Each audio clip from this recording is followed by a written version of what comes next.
नमस्कार शेतकरी बंधूंनो, मी लातूर जिल्ह्यामध्ये लातूर तालुक्यामध्ये चिंचोलीराव वाडी या गावामध्ये आहे.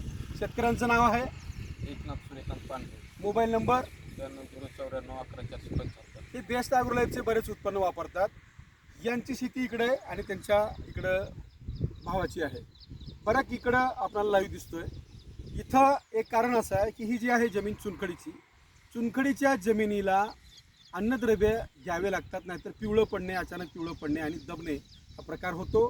चुनखडीच्या रानासाठी झिंक आणि फेरसची गरज असते, द्यावं लागतं.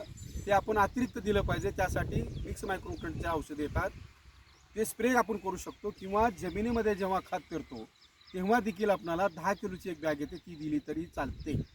इतकं केलं तर हा जो दिसणारा इथला जो फरक आहे तिकडे दाखवा आणि इकडे दाखवा. चुनखडीयुक्त जमिनीला फेरस आणि झिंकची गरज असते, ती भागवून पिकं भरघोसप्रमाणे आपण उत्पन्न घेऊ शकतो. आणि हे झाल्यानंतर याला सुरुवातीला सी ट्रीटमेंटमध्ये जर वार्डन घेतलं तर आणखीन चांगला फायदा येतो. त्यानंतर बुरशीनाशकामध्ये बेसलाईनचा वापर या भागामध्ये जास्त प्रमाणात होतो, तो एक फायदा होतो.